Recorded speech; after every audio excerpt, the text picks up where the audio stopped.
myself back up, and when I fall down, I have to pick myself back up, and when I fall down, I have to pick myself up.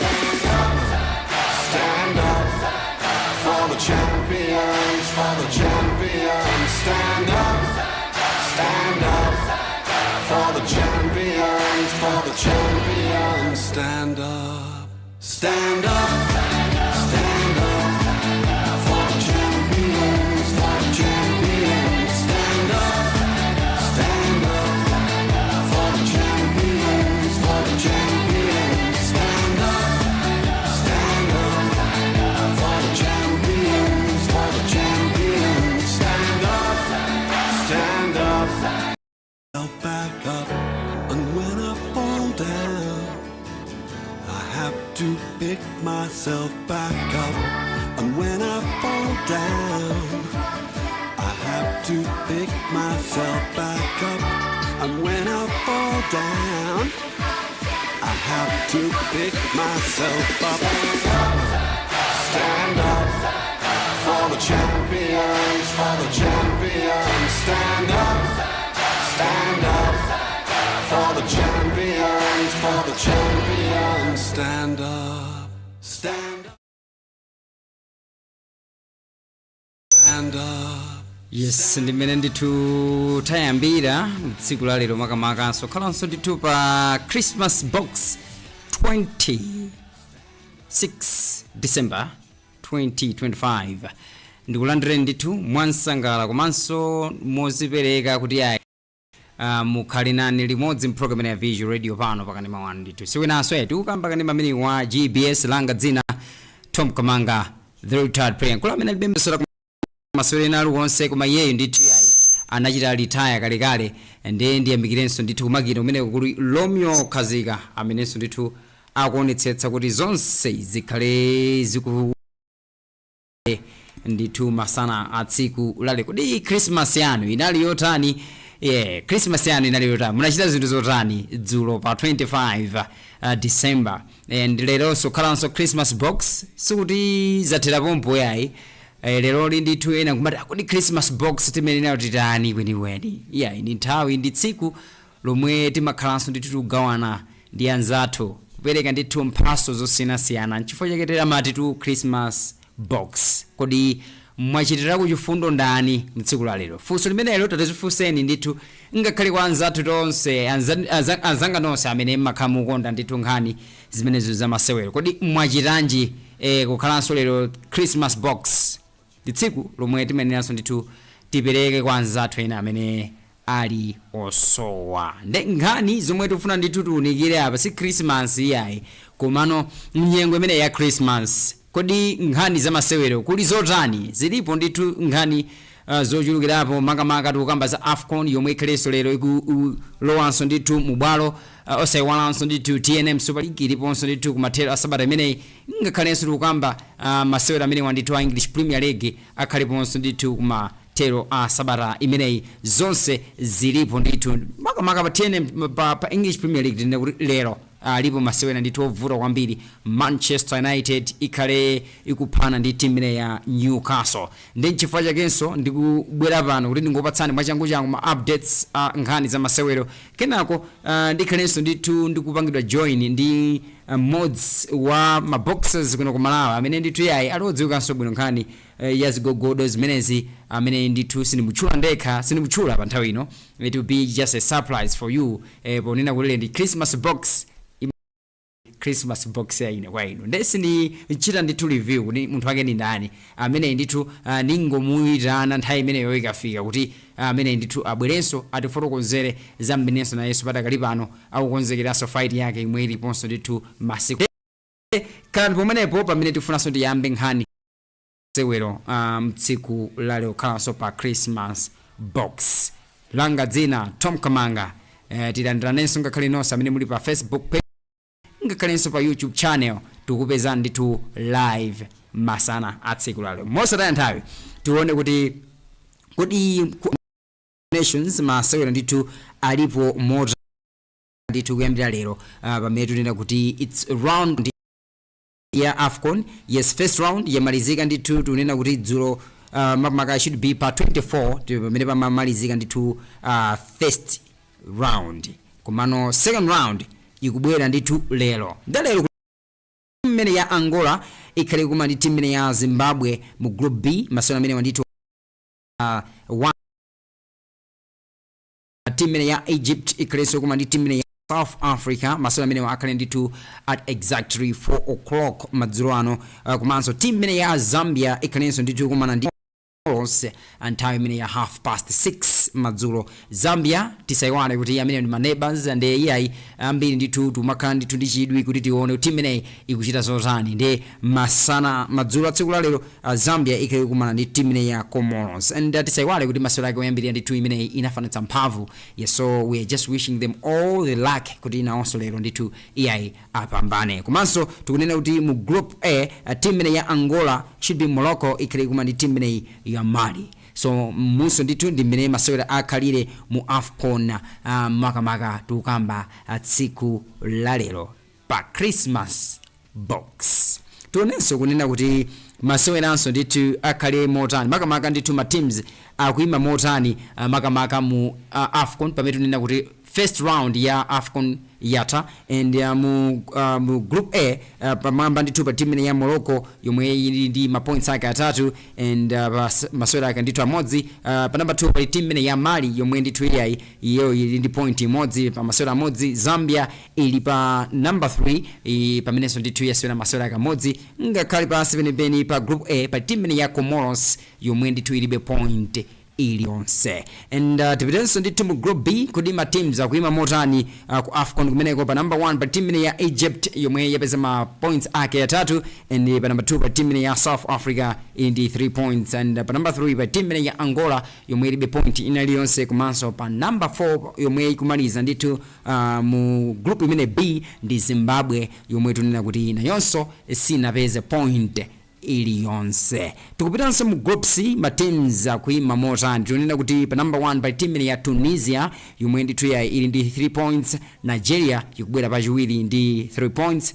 Ndetu ma teams amene ndi only zigoli limene zikukhanga zikusiyanitsa ma team amene wa. And pa number 3 pabwera timu ya Tanzania amene ndithu timanena kuti mataifa mowanyadira iwowa alibe point iliyonse. Komanso pa number 4 pabwera timu ya Uganda yomwenso ilibe point iliyonse. And tipite ku group D ku timu ndithu ya Senegal pa number 1 3 points, and number 2 DRC Congo 3 points, and pa number 3 Benin yomwe tunena kuti ilibe point iliyonse, and pa number 4 timu ya Zimbabwe yomwe kutseka ndithu group imene group D opanda point iliyonse. Nde munso ndithu ndi mmene ma teams akuimira mu group D kumeneko ndithu ku AFCON. And monkumbutsana masewera amene wanditha kuchitika mu dziko limene la Morocco. And mu group E liso ndithu motere pa number 1 pa timu ya Algeria yomwe tunena kuti ili ndi ma points ake atatu, and pa number 2 pa timu ya Burkina Faso yomwe tunena kuti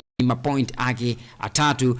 Pa number 3 pabwera timu ya Equatorial Guinea yomwe tunena kuti ilibe point iliyonse, and pa number 4 pa timu ya Sudan yomwe kutsekanso ndithu yayi ndithu teams zonse am group E pamene tunena kuti ilibe point iliyonse pa number 4 pamenepo. And timalize ndi group F, and group F pa number 1 pa timu ya Cameroon yomwe tunena kuti ili ma points ake atatu, and pa number 2 pabwera timu ya Cote d'Ivoire kapena Ivory Coast yomwe tunenso nayonso yapeza ma point ake atatu, and pa number 3 pabwera timu ya Gabon yomwe tunena kuti ilibe point iliyonse. Komanso pa mapeto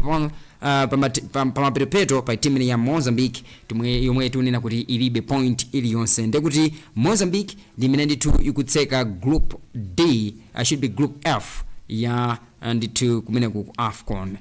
Makamaka ndithu tunena kuti munso ndi imene ma teams achitira mu first round, and ma results am first round kuti ma teams mena achitira ena anapeza 3 points, ena anafanatsa mphamvu, ena agonja masewera oyamba. That's why tikuona kuti zikuoneka chonchi ndithu ma log table am group. So we believe mbapene second round ikuyamba lero pakhalenso kusintha tikamafika ndithu pakutha kwa masiku 9 kapena masiku 5 amene akubwera mtsogolomo. So padakali pano AFCON yakamoto leronso masewera akhale kubwera ndithu mu field of play. Timalize ndithu ndi ku Mangalande makamaka not tikumangalande tibwere ndithu mu TNM Super League mwachangu maseweranso alipo makamaka tikugamba ndithu kuyambira mawa. Mighty Wanderers ikhale kuma ndi team imeneyi ndithu ya KB masewera amene akhale padedza stadium and pa number 2 makamaka FCB Nyasa Big Bullets ikhalanso ndi masewera ake pamene ikhale kuma ndi team imeneyi ya Mzuzu City Hammers.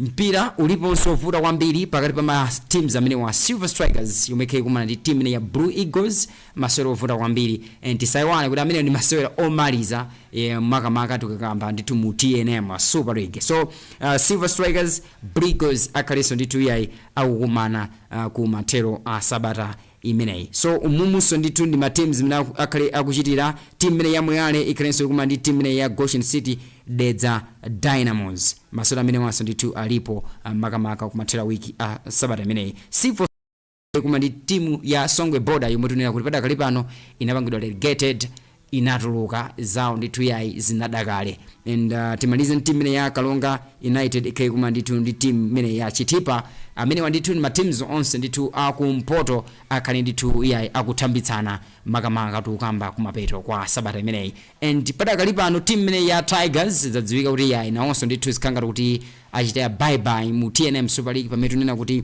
iwowa pa masewera ndithu 29 apeza ma points awo 27. Iwo alondola team imene ya Songwe Border yomwe tunena kuti inatuluka ndithu most 2 months ago team imene ya Songwe Border and Tigers is the second team yomwe dziwika kuti iwo ndithu iwo apakira mwina akayambenso ndithu kuchitanso mwina kumene ku National Division kuti mwina kumene anawonso akazigulireso ulendo wawo wachiwiri akazigulireso mwayi utabwere mu TNM Super League wachiwiri. So padakali pano ndi mmenenso ndithu zikhalire mu TNM Super League makamaka pamene tunena kuti this coming weekend team ya Tigers imene ndithu yachitikanso ndithu bye bye. Timalize ndi mu English Premier League. Kodi fixture ikutuza zotani padakali pano mu English Premier League? Tunena kuti lero alipo masewera ndithu ovuta kwambiri. Manchester United ikhale kuma ndi team imene ya Newcastle komanso tukamba Nottingham Forest ikhale kuma ndithu ndi Manchester City masewera amene wanda Saturday and Arsenal ikhale kuma ndi Brighton and tukamba za Brentford ikhale kuma ndi Bournemouth komanso team imene ya Burnley ikhale kuma ndi team imene ya Everton. Liverpool ikhale kuma ndi team imene ya Wolves. West Ham ikhale kuma ndi team imene ya Fulham komanso tukamba team imene ya Chelsea ikhale kuma ndi anyamata ovuta kwambiri Aston Villa masewera amene wande Saturday komanso Sunday tikhale kuona ma teams Sunderland pamene ikhale kuma ndi team imene ya Leeds komanso tukamba Crystal Palace yomwe tunena kuti ikhaleso kumana ndi team imene ya Tottenham Hotspurs. Tikatenda ndekuti tikuzanena kuti English Premier League tathana nayo makamaka ndithu fixture ya this coming weekend. Masewera mu English Premier League akuyamba lero. Manchester United ikhale kugwirana ndi team imene ya Newcastle. Ndithu tisana mwitane yes mlendo wathu mtsiku lalero ndimangofuna kuti tingopumulira pang'ono and I'll be back and zambiri timvese kunena kuti yeye ndithu yayi makamaka masewera amene ali nawo this coming should be week kodi yeye akwakonzekera motani komanso Christmas yake yakha yotani kandi pamenepo pamene upitirizabe program ya Visual Radio ndine Tom Kamanga very tired prayer kandi pomwepo.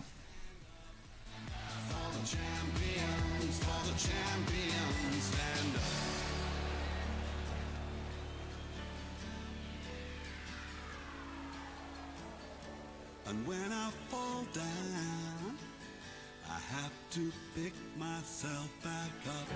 And when I fall down, I have to pick myself back up. And when I fall down, I have to pick myself back up. And when I fall down, I have to pick myself up. Stand up. For the champions, stand up, for the champions, stand up, stand up, stand up, for the champions, stand up, stand up, for the champions, stand up, stand up, for the champions,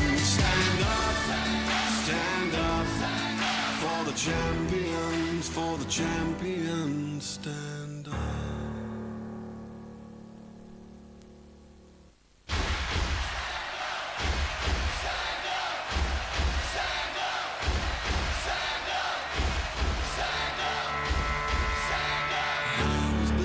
To be the best, number one and nothing less. Lead me to my destiny.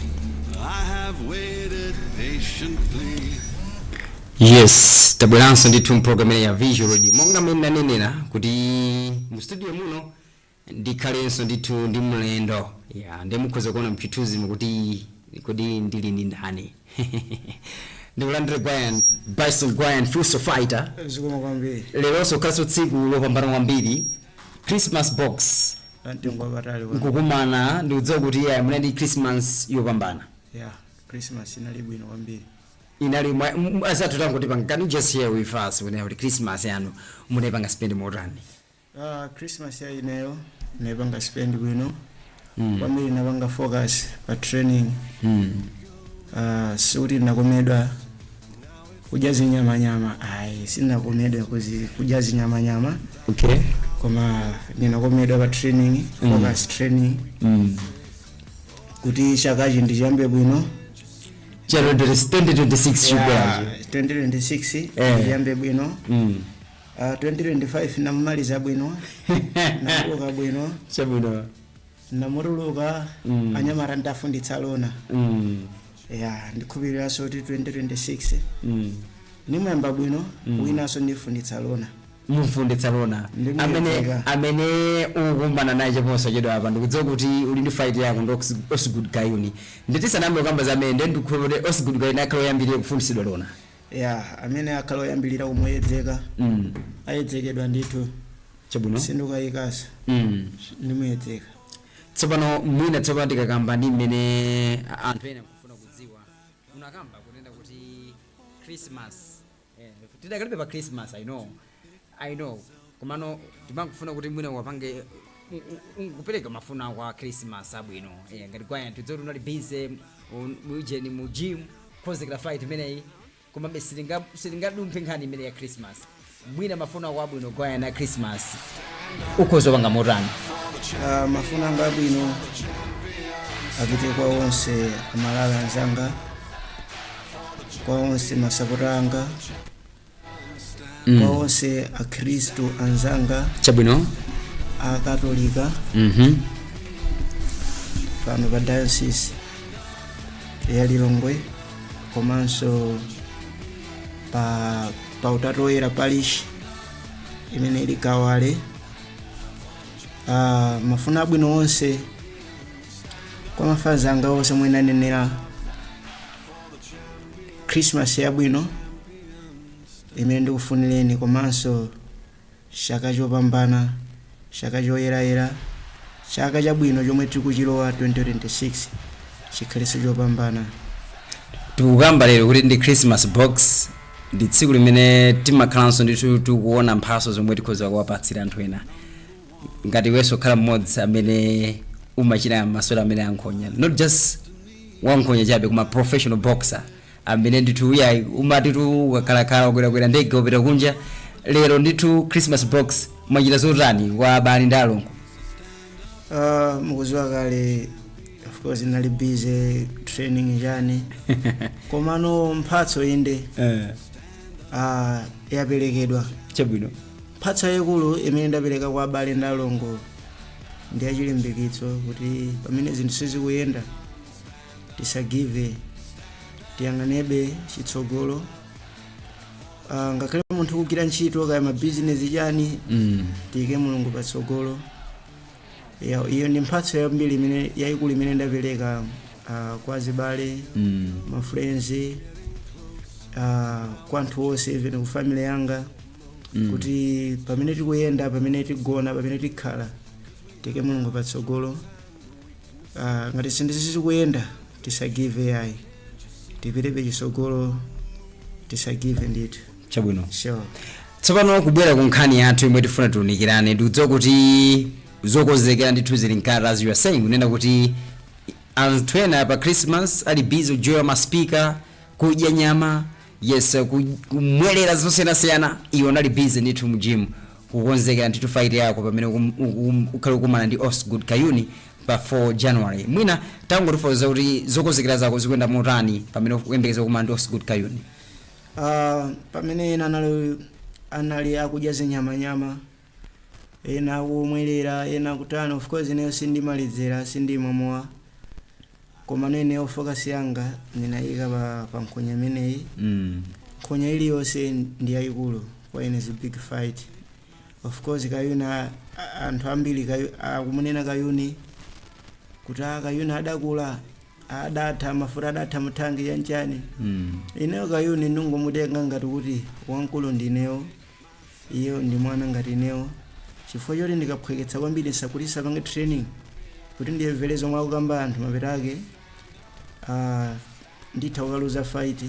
Kumene ndikupanga training ngati ng'ombe, ndikutraina mwa nthawi zonse, sindimaphweketsa boxer, kaya boxer yo ndi wakumbuyo kwanga, kaya ngwapatsogolo wanga, kaya ineyo ndimapanga training chimodzimodzi, sindifuna kubetsa rekodi.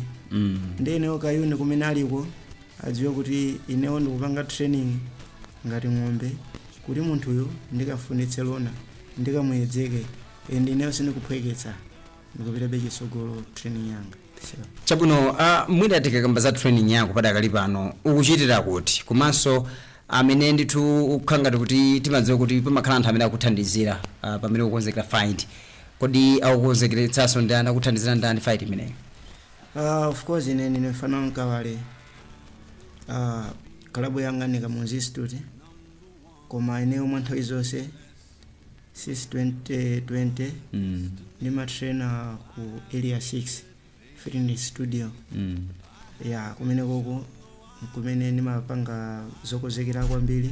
Pa history ndimapezeka chifukwa ndimatsatira kochi yanga Jobson Adams, koma full time ndi ku area 6 fitness studio. Chabwino. Kumene ndikuza mabomba, kumene ndikuza mabindula kuti ndidzamung'ambe wina wake. So ndi padakali pano mwina funso lina kuti ukutraina ndi ndani? Ndimadziwa kuti nthawi zambiri mmakhaso kutraina ndi munthu, nthawi zambiri ayi matraina ndi Yohane fight imeneyi, panopa mkhanga akuthandizana nawe zokonzekera zako ndi ndani? Panopa ndili kwambiri phati ndiko chiwanga imweyo cha Jobson Adams, komanso sparring partner wanga Ibrahim Linkson. Kafana kaka ndikuti taito kapusha toka, kakubweramo ndithu. Koma pamene kaka ndimati ndikayima nako sparring, amapasa sparring akamanipatsa busy, ndipo ndikafana kamakani, ndipo ineyo big up to him kuti kalimbikire, katsakala kafana kuopsa kwambiri. Sure. Mongaso bene naona ndithu nthani yake box lake akuoneka so Ibrahim Linkson top 5. Imagine ali ndithu ndi star modzi kangobwera ndithu, koma ineyo ndili pambuyo pake pa Malawi pano. Kali pa number 2. Ali pa number 2. Iwe ndikubwera chepa number 4 5 6. Ndikhulupirira kuti mina ndikamenya fight iyi, ndikamenya Kayuni, ndikitha kubwera pa number 3. Chifukwa be ineyo I'm one of the best boxer here Malawi. Kuma be sinimakayika, ndipo sinimaziphwekesa, ndipo ineyo ndidzachita bwino ifo ya boxing. Ndifuna makira pa mtima. Chabwino. Ndicho chita changa. Sure. Yes, mwina nkutaya kuti mwangu chuna kumene kanema amene wa GBS and lero ndithu ya studio muno ndi Bison Gwayani, one of the top boxers kuno ku Malawi, amene ndithu yayi tifunaso timve zambiri za fight yake yomwe yeye ndithu yayi ali nayo pa 4 January mpaka izakhala ndithu wa Muzi Institute for Sports. So yeye Bison Gwayani akhala kumanaso ndi chiyambakale Osgood Kayuni, amati Osgood the Punisher Kayuni. So tikhale tikuzaona kuti kodi tsiku limene Bison Gwayani zomwe kwankhala mu program imeneyi kodi wazikwanitsa, kodi wamuonetsa monga ndithu mmene imakhalira fuso fighter imaomba ndithu nkuphwasula munthu, kodi azamuphwasula Osgood Kayuni. So mwina anthu ena nkumadabwa kuti iwe ndi Kayuni imakhanga kuti nonse ndithu ahudi modzi.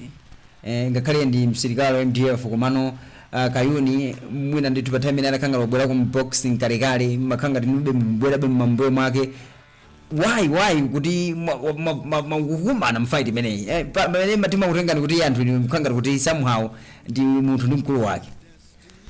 Zonadi we are brothers. Kayuni ndifa hudu imozi komanso apart from hudu imozi Kayuni analo modelo wanga ni box amene mamusilira ndina mumuva kalekale nditu tili kumudziso mwina so tuweta ng'ombe yani komano agwayani musayipatse moto komano na mumuva mwina chama 206 chabwino ndi ni makhalabe ori umuntu ubanji wotizi musena miro mumuva adakalibe mfomo yani nali kumbolanga 2012 when number boxing yani naanza khenga Kayuni mpeka ni mabiga ni mapusha wezeka kuti ndampozitolera ndazapeza na challenge na menya round 4 basi pamene paja basi dzina kumapita komaba amati munthu sazanganire basi ya pusha vayabe ndito yene mpaka panova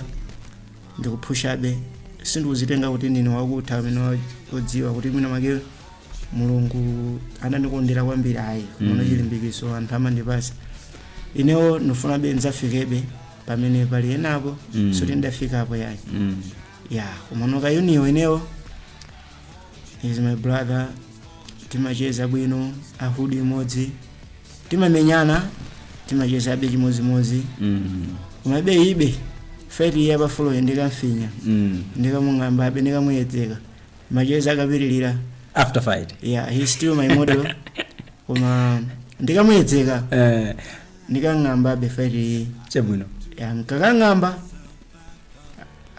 tidzacheza be nditu sure chabwino tikakamba za first round ma first fight yako umeona kama ndi Osgood Kayuni should be 2024 ngati no 2023 unakuma naye nditupa M1 center point fight manager ikolati unammenya ndithu as you were saying round number 4 kumano inali ndizo kamba ngakhale including Osgood Kayuni himself amakamba kuti sinali win yeni yokuti imaini ndithu kale win for unammenya pakona kuti unampatsa kati ndithu chapa disopa ndi chifukwa chokuti kati inali yaikulu kwambiri fight inalibe ndithu kuchitira mwina kumakutha so amadandaula Osgood Kayuni kuti mwina manager isuna mpatse 5 age punch kunene jabu kumano namuheda kumano this time around mwina Osgood Kayuni akokhala ndi bwera ndi mtima utino ndikampange ndithu revenge fight manager nawenso ufuna so ukakhangati kuti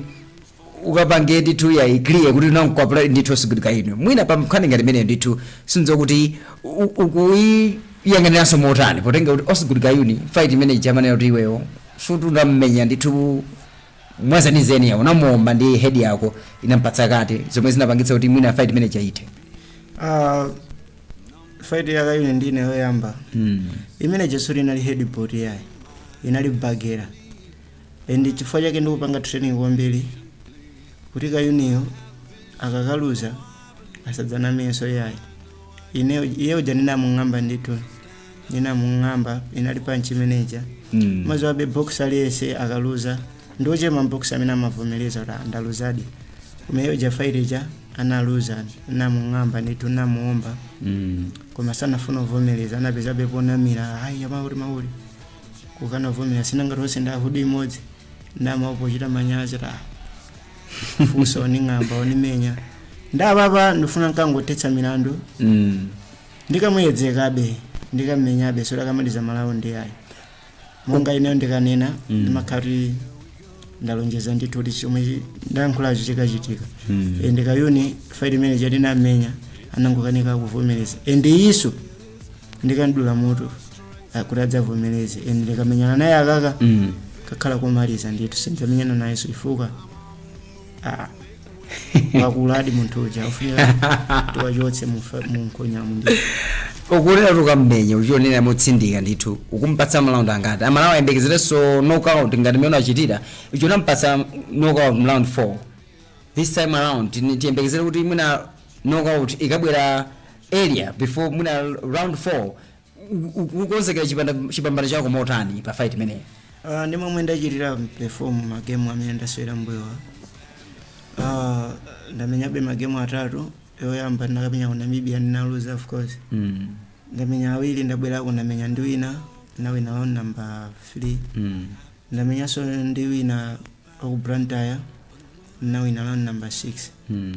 Ndapanga form bwino mafight amenewo endi chifukwa cha ndoyankhula mopa mtima modzilimbitsa mtima kuti Kayuni ndikamugwetsa ifo panopa ndakali mu form ndithu. I have more chances kuti fight ndikatano kuti ndikawina ifo momwe ndasewera mafight omalizawo. Ende Kayuni sindikaona kudutsa yayi. Ndikang'amba kama round 3-4. Mafight anga ambiri ndifuna zithera round 4-5. New generation. Gwaya ndithu kamba wake kumenekwa kuti iyeyo monga ndithu akuyamba moyo wina, so moyo wake winawo afuna kuti mafight ake azithera ndithu ni ma technical knockout, asamafike ndithu round pakana 5 munthu yayi, round number 4 kumatsika musi wathala naye. Nde mwina ndithu pamene kupeza tupitirabe ndithu kucheza ndi Gwaya nena ndithu mango join kumene program imeneyi ndithu ndi ya Visual Radio kufika ndithu pano pakati mwa ndithu wa GPS, ndipo muli ndi ine Tom Kamanga the third player. Nkula amene alibe mbiri ine liyonse sola ku masewero ena aliwonse koma yeyi ndithu anachita litaya kalekale. Ndithu kuvabe zambiri choka kwa Bison Gwayani kapena ne kuti Bison the Fuso fighter Gwayani. Fuso fighter. Yeah. Wasura mafight ambiri almost mwezi uliwonse ndakuona kuti wasura fight pafupi mwezi uliwonse ndingoteno. Amene ndithu mafight ake akhangati awirikizika kwambiri, wapita kunja kena ukabwera kuno kumana ndi wina kumananso ndi wina almost sipa mathawu miyezi iwiri kumana kuti kamamva malamulo boxing amati munthu ukakhangati kuti wapambana ndi kuti imakhani 3 months usanaloweso mulingi, ukagonja imakhala more than at least that. Mwina zimene zikuona kuti sizingathe kusokoneza kwambiri pa career yako ya fight kapena chikonzekero chako cha fight ndi Osgood Kayuni. Ndipezerepo mwayi kuyankhulapo ndimaona pa social media. Bison Gwayani wapanikizika yanchani. Tikuzeni lero kuti boxing ni ntchito yanga, ndikamati ndimagwira ntchito ndi nkhonya. Chabwino apart from boxing yo ndimatrainer anthu area 6 kuja amwe trainer. Mano kwambiri ndinakhala trainer chifukwa cha nkhonyayo. Ndiye nkhonya ndicho chita changa ndi office ya inewo ya ndikuthekera mwezi ndi mwezi kumasewera ndithu, komano ndikatosera mwezi ndi mwezi ngati mafight ndikuwina. Ndikatosera mwezi pa 4 ngati ndawina round knockout ya knockout round 3-4 kaya mwezi wa February end February ndithu kaseweraso chifuno bwino chifukwa business.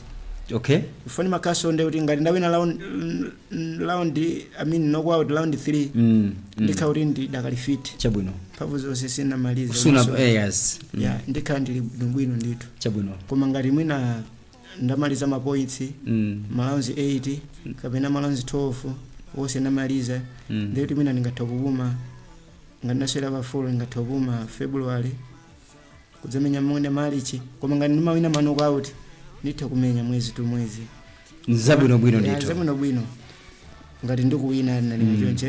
Koma ngati ndaluza knockout tilekeza kuti ndaluza mwina knockout na number 4 na number 3 chabwino nimapita ku live ama ndi body so nimapita ndekha imakutumiza body imandipititsa ku live kuti uyuwa kwakulidwa kwambiri apumulekaye kwa miezi 3 paseni force live amene asapite ku training kwa mwezi umodzi akuzitolera ya miezi 3 ya ndeti ngati namenyida pa 4 January ndeti namba January February March ndeti podzamenya so fight ndi April muona ngati ndaluza. Koma ngati ndawina ningatha kumenya pa 4 January kudzamenya so February bwino zabwino ndithu fit ndilibe vuto lilonse chabwino. Tikakamba tsopano za fight imeneyi mwina ndithu ndi nkhani zinaso zomwe mwina anthu ambiri amafunsa ndakufunsa lijo ndo wayankha ndithu ngakhale ndidziwa kuti mafanza ako amene amakhala ndithu amadera nkhawo yayi the fuso fighter mwina ndithu sakupuma zikho zokhala zampanga effect and wayankha momveka bwino ndetipite ku fight imeneyi tsopano mwina amene ndithu ndimadziwa kuti nakufunsa sofuso limeneli amene ukuzofuna ndithu kuti mwina uchite recognize my efforts awo amene akumuna kuthandizako mwina kukupatsako ndithu iyayi kachakudya kabwino iyayi mwina ndithu akupatsabe ndithu kathandizo kena kandrama iyayi kunyumba sina ngati boxer kamakhala akukhozekera fight ngati kunyumba kuli season sizikuyenda ndekuti mind yake singakhale bwino alipo anthu otero amene akuthandiza mwina mukuzofuna kuti uthebe ndithu kuwapatsa ulemu wawo wapaderadera program ineyi kwambiri ndineponso mbali imeneyi boxer ngati ukutraina ukukonzekera fight ukupanga training tilekeze kuti wachoka kunyumba upita ku training ndi uli ndi banja tingoti uli ndi family ndi upezeke kuti ukuchoka nyumba kuja kalibwiro kalikonse loko udzipita training uja udzithamanga udzipanga training ukankhala pang'ono dzilingalira mala kuti nkamaliza training kunyumba ndikabwera kunyumba ndikadya chani koma ananga mkazi wanga pano pakutani and training yako soma trainer bwino ifo makhala kuti ukuganiza kwambiri yani ndebe apopo kwambiri tingonya kuti anthu pamale pano nkhonya amayopa amaona ngati basi akamathandiza nkhonya ija ndikuti ndi yosokoneza anthu osokonekera mtsetsa kuti makampani amaithawa boxing uyipanga sponsor famungola ngati basi nkhonya ndiyo sokoneza koma ayi ndithu muone kuti nkhonya kumalayi kuno idayiro obwera sidayambe kumalayi kuno ya idayamba kumayi kwa azungu ndebe ngati makampani tamathandizani boxing mukamathandizaso ma promoter aja okosesa nkhonya aja mudzathandizaso fa mukathandiza amene aja ndikuti ma boxers iso tidzikaruselera ndalama yabwino ndithu pamalayi pano tisamala ndiye ndalama zambiri tikapita kunja kokha komanso pamalayi pano tizitomasolera ma 2.5 million ma 1.5 million aja tidzina ndiye ndalama ziko yonjo ngati makampani mukuthandiza sure usati promoter adzidalira ndalama zapageti pokapoka sizimoneka bwino chabwino sure ndino apopo ineo ndilinawo ma sponsors yanga ndithu amene amandithandizabe ndimanyadira kwambiri fitness studio gym chabwino imene ndimatrainer amotsogozedwa ndi Ashraf Tutura amene wawa gym yawo ndiyodula mwina palilongwe pano maso ni gym yabwino kwambiri ndimatrainer for free ndimapeza kukanga chepe ndimatrainitsa kwa anthu kumeneko ngati inagwamba bwana tupele mulozi tu le ambiri ndithu anthu otchuka ndithu kumeneko ndimakumana nawo ndimapatha kupeza kanga chepe ndithu ndimanyadira kwambiri po ndipanga sponsor kwambiriso Landlord Entertainment mukusogozedwa ndi mbu kapena neri gwamba chapadzeka bwino amene iso amanthandizaso zomwe kwambiri ndithokozeso kwa Anaila Holdings amene aso amanthandiza mosogozedwa ndi Mr. Haynes nimangotchula Mr. Haynes mowanyadira kwambiriso Lipro Awareness amene aso amanthandiza kwambiri ndi shop imene amakulitsa mafuta zokuzana za gym ngati ma powder za gym ma glove komanso ma powder za ma body yes ngati ma muscle gainer whey protein zimapezeka ku Lipro Awareness ili pansi pa Area 6 Gym Fitness Studio komanso Lulu the Matumela Band amene nyamata watu wanka ulemu muno amene iso ulemu wake amanthandizako ziwiri zitatu komanso Nkosinati General Dealers amene amanthandiza komanso CP Investments iliso pansi pa Fitness Studio imene ndi shop ndithu imene imapezeka ndi zovala zabwino chilichonse, masutsi, sapato, baby house iso ili kumene kumapezeka ndi zovala zabwino za UK, US, China, maiko ambiri ndithu amayenda ndithu. Anthu amene wa shop yawo ndi yabwino kwambiri. Kumapitanso anthu otchuka, ina Ellen Juja amakagula kumeneku, ina Ben Pili, ina Gwamba, zovala zizi amavala ina Gwamba ndandala amagula ku CP Investments. Komanso liso ndi Namulangeni General Dealers amene amapanga printing chilichonse chomwe mungafune ili kumalangalanga. Ashop amene anthu amene amene amanthandiza kwambiri. Big up guys. Ine ndimakunyadirani. Monganso pa fight imene ya 4 July pa 4 January ndiziwa kuti mumenya kenakake kuti funso ikamaka ng'amba osiguduka yuni ivire ndithu ikamatrena itrene musangana sombuyo kuti kudena kuti kuzorani chani inoyo ayina hands Naila Holdings, Lipro Awareness, Fitness Studio, Landroad Entertainment, Gwamba, Wamasolula and Matumela Bandi, Noseno, CP Investment, Noseno, tapanga numoja rifuso akamaliza fight amenye Christmas yake.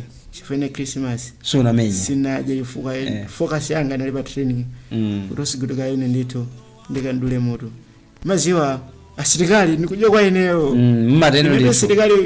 Balibe serikali nani menyako. Ose ambili ndito. Salimo janzama. Promota yo salimo janzama. Mwe. Afiki cheta mwe. Osiguduka yone mwe. Naliso ninkangamba mwe.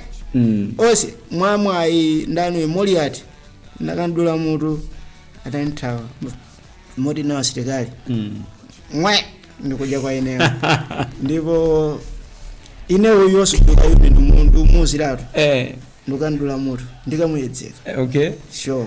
Iwenkula nditu kwa Bison Gwani program ya Visual Radio kunena kuti asilikali ndikuja kwake ye nditu sawo pandito akaona vala nditu kamofre juja jombo ili kupasi kapeno mapazi iwo iye nditu ndi nthawi imene amakhanga kuti akumva ludzu kuti ayi amene ndingwire mwachangu. So Gwani ndimangofuna ndingofunsa unakamba ponso za kuti ndiwe trainer mama kumapangira nditu kumene ku Chanjan Fitness Studio trainer kumapangisa training ya boxing kapena just physical fitness?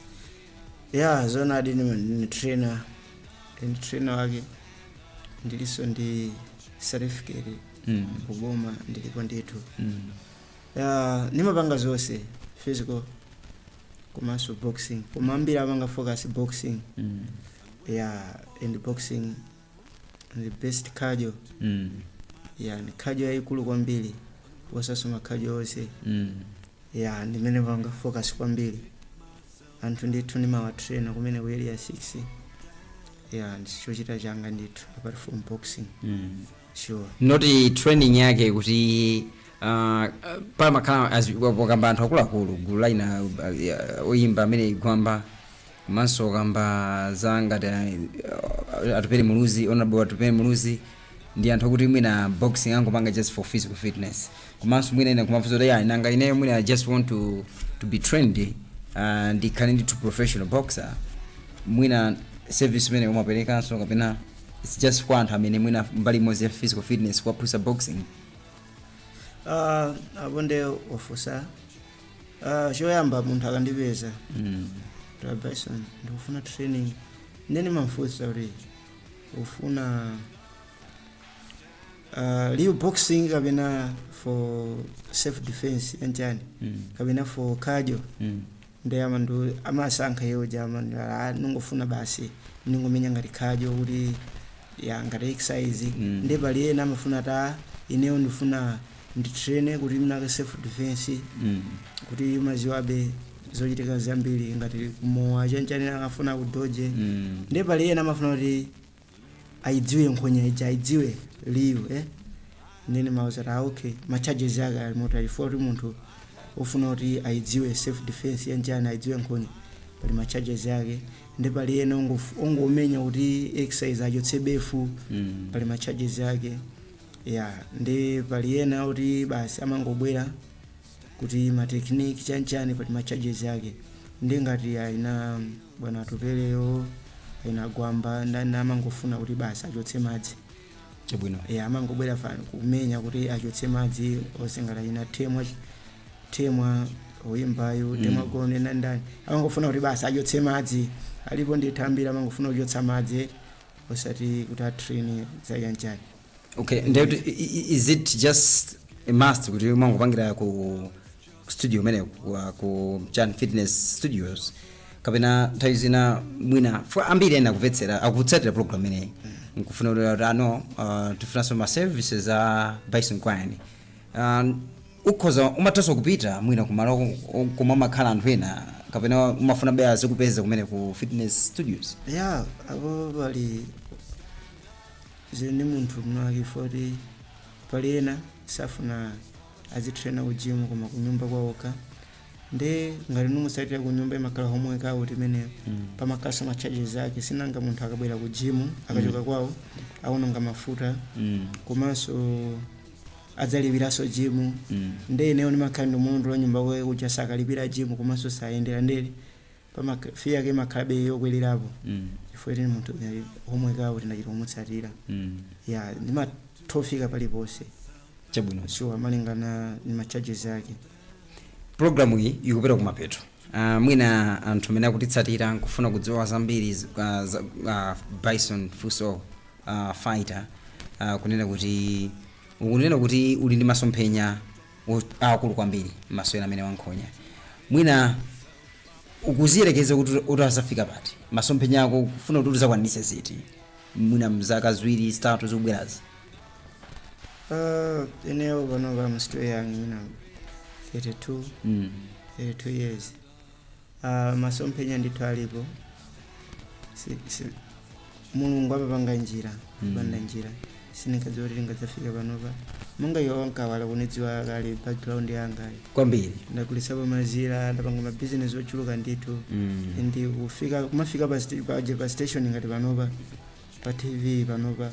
Makazika umayankula ni Mulungu sitinkazote nkafike panopa anthu dziko losera Malawi kumanichula afuso Bison Gwani chanchani tizingothokoza Mulungu tsogolo langa ni Mulungu indi zatsogolo langa lonse akudziwa ni Mulungu mabe munthu iweyo uzikhala ndi plan komanso mtima kuti neyo ndidzapita pena pake indi neyo Mulungu amandionetsera kuti ndidzafika pena pake ndi nimafana tu mkazi abale ndalongo nimafuna beti madzasiya nkhonya ndzakhale ndi choloza ta munkhonyamo ndapezapo kaya ndi nyumba kaya ndi galimoto kaya ndi chanchani kuti anaja adzaloza komanso ine sindzaloza ta ndaswerapo nkhonya ndakhalako box pamalawi pano ndapeza munkhonya moja ndapezamo ichi ananga adzaloza adadi analiwa nkhonya apezapo ichi ndebe ineyo chomwe ndimafuna chimene chocho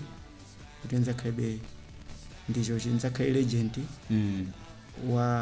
wacholozeka ndithu sidzamkhala kuti awa ankasewera nkhonyatu dzina chabe ankasewera nkhonyatu koma akuvetsa kisomo ndi chani zosakhala bwino ndebe kwa ineyo ndimangodzipanga big up kuti Mulungu apitizebe kuti yang'anira bwino kuti patsadanga kutunikira benjira yabwino yolondola tikamapita ku pompo tikamapita ku kosakhala bwino Mulungu adzitongolera ifokwa opandoyika Mulungu patsogolo tili chabetu chilichonse mafunika Mulungu patsogolo ndithu chabwino kuti chiyende bwino so tsopano pali ma boxers ena amene ali akunja amene timatsatiraso pompano tinaona fight yovuta kwambiri imene inali pakati pa Anthony Joshua ndi Jake Paul inachitika ndi Miami. Mwina tikamakamba ma boxers akunja mwina ndi ndani amene iweyo umaliso kwakhala umamu yang'aniraso pamene pamadawo yoyo ndi fight role model wakuno alipo unanakale kumano kunja alipo role model amene umamuyang'anira kuti I think ineyo ndithu nkamone ma fight awo kuti amanisangatsa kwambiri mwinaso tima skill tina tima tactic tina ndimathanso mwina kumatenga mwa amene kunjaku lomodelo wa eneo Lomachenko of course anasiya Loma boxer amene amaswera bwino footwork ya bwino zoitika zake za bwino pano paso Loma of course anasiya koma panopa Teles Crawford is the best boxer right now. Boxer bwino. I follow him mastyle wake chani. Ndebe muziwabe pa Malawi loko ifeti timadziwa amene acho maiwo sangalira sangalidziwe kumabeti mangopanga follow. Zomwe amapanga zina timazitsara timazipanga follow mabeso kuti tingazitsate zonse koma kumarulapo zochepazo ni kumazitrainer masutu ngazipanga zinthu palingo usana pange training timazitrainer kumakapanga palingo koma sutu ngazipange zonse ya makeza amene wawa ineyo ndamene amalipanga impress kwambiri Loma komaso Lomachenko komaso Teles Crawford maboxer amene neyo ni mafita kwambiri. Guyson Fuso Fighter ndi amene timacheza naye mprogram ineyi ya Visual Radio. Tikutea kuti ena mbiri ndithu yayi mango mumvera ena ndithu mwina ndikumango muone ndithu mwina maklipi ma social media mukuti yayi anamenya no out wakuti zinakhala njonchi lero ndithu yayi tinafunanso kuti ticheze naye makamaka timveso zambiri zambene Yesu akukonzekera fight yake imwe ali nayo pa 4 January 2026 akhala kumana ndithu ndi Osgood the Punisher Kayuni masula amene akhalenso ndithu ku Kamuzu Institute for Sports. Muna mawu akomaliza Bison Gwayane ngukhala utani pamene tifunanso ndithu tikongole program. Mawu akomaliza amene nganene ndauti fight ilioni pa 4 January ili pa Kamuzu Institute pompano mwezi ya 6 of course amene mwezi ya 17 koma ninkawale nonse tabwerani mudzaonelere ana ankawale akukwapulana komanso china chomwe ndinganene choti maboxer amene challenge ani nene ndilibe nthawi yo challenge amene nimenera kun challenge nene munthu mmodzi Hanoki Phiri komano right now sininga mu challenge komano enawo tamubwera ndamani challenge ani ochokera kumbuyo kwanga kayanga patsogolo anga koma kwambiri ndichokera ndifuna akumbuyo no tamani challenge ani ndithu ndisamamenya anthu akuluakulu alifadziti wamenya amene oja wakula wamenya Osgood Kayuni usasangalali wankula amene oja koma ndikamathipulana ngati inuyo ama 27 30 asize ngati eneyo ndidziwa inenso ndidziwa kuti ndidakali mwala koma ndikamamenya anthu akuluakulu ngati ino Osgood wayanchani ndidzilenga ngati ndili bwino osadziwa kuti sindili bwino fona anthu oti adatopa komano tamandipeza ni mafana ngati adalimbira mtima munyanja adalimba mtima ayina Aliki John analimba mtima ndithu kuti afuna apite kwa Fuso koma mwatsoka Fuso idang'amba mutu ayina munyanja osewa analimba mtima kuti ine ndikayima pa Fuso ndikadutsa round 1 2 3 6 zidaonekera ndithu kumalimba mtima mwina wake mwayudza ogwerani ndikuwagwera Fuso inewo chomwe ndinganene chimene chocho kuti tamani challenge ane ndithu mafana mudzaoneko nkhonya zabwino zopasani mafight abwino koma mapero ake ndidzokwapulani. Mwina inali funso lomwe ndimafuna ndikufuse kupoti wayamba dala wekha just a minute yabe chifukwa chani iweyo paiso ijeni Hanoki Phiri umachionetsa kuti sungoza kumane nayenso iwe ndathana naye basi chifukwa chani anthu ena mwina amveso chiko program ine just tangofotokoza why sofuna sokuza kumani di Hanoki Phiri. Hanoki Phiri mukuziwa kali pano pali ali ku Tanzania fight yake lileloli all the best Hanoki Phiri na libe udani ndi munthu tifuniza bwino zonse akumenya tsiku la lero ndi nkhonya ineyo momwe ndinaphunzira pa Kamuzu Institute kwa Jobson Adams amene ophunzira nkhonya kwa Jobson Adams amaswera nkhonya smart kwambiri amenya nkhonya clean yoti anthu aonere adzipita kwawo bwinobwino. Komano nkhonya ina ndi Arnold zinthu zosiyana, mabox osiyana. Ine ndimapita mtima kuti ndikupita ku nkhonya ndikamenya fight, ndikamenya nkhonya yabwino. Pamene azanga aja amangobwera basi ngati zivumbulu za nkhonya adaphunzirira kuti nkhonya sindikuziwa.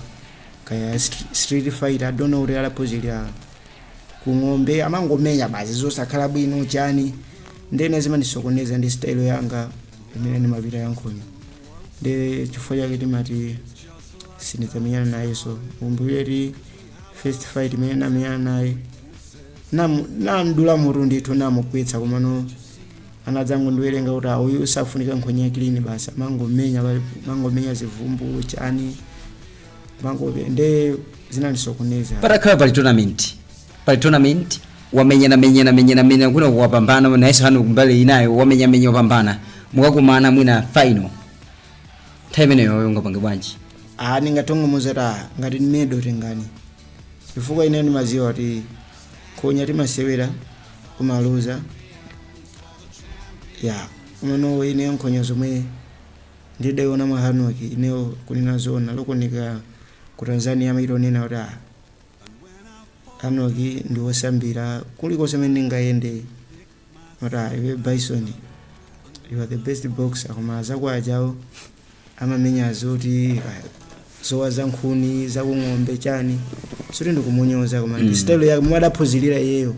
Anthu amaphunzira nkhonya mosiyanasiyana, ndi chifukwa chake ndonena kuti anthu fe tidaphunzira nkhonya mosiyanasiyana. Chabwino iye amangomenya kuti basi bola ndiwine, bola ndidzipulumutse ndiwine, dzina lowina iye lomwe amakhala nawo. Za nkhonyazo kunena zona mulibe experience iliyonse, mulibe chankhonya chilichonse. Okay. Malifariz amalipira bwanji kumapanga kumajutsa ma points. Malifariz amalipira bwanji kumpanga punish sometimes makama punishments makarimu amlinga ari muntu yaguza muna kuphwanya malamulo boxing. Sa palibe chomwe chingachitika ifo ndinaka kuti aliyesa amphunzira nkhonya momwe waiverera mosiyanasiyana. Iyo jayo momwe anaphunzira momwe amenyera ndithu sizingathekenso kutani kuti kusintha. Chabwino ndakumvetsetsa ndiyambikira ndithu Bison Gwayan kuti unabwera ndithu program ineyi, and I'm just wishing you all the best pamene ukakumanaso ndithu ndosi good guy uni makamaka pa 4 January ningoti zabwino zonse ndithu zikhale kwa iwe. Komanso ndiyamikire nonse amene munali pamenepo kutsatiraso program ineyi ya Visual Radio pano pakanema wa ndithu siwinanso yayi tukukamba kanema amene wa GBS Your Family TV. Wambiriso ena mmatitsatira kudzera pa Facebook page pathu ngakhale pa YouTube channel chathu ngakhalenso saiwala amene munali pa TV pamenepo. Langa dzina Tom Kamanga, The Retired Prayer. Kula amene alibe mbiri iliyonse sola kumasewera ena aliwonse kumene anachita litaya kalikale. Komanso pa kamera ndi mama kandithu makina ndiyamikirenso ndithu Romeo Khanzika amene amonetsetsa kuti zonse zikhale zikupezani bwino. Keep GBS Your Family TV. David.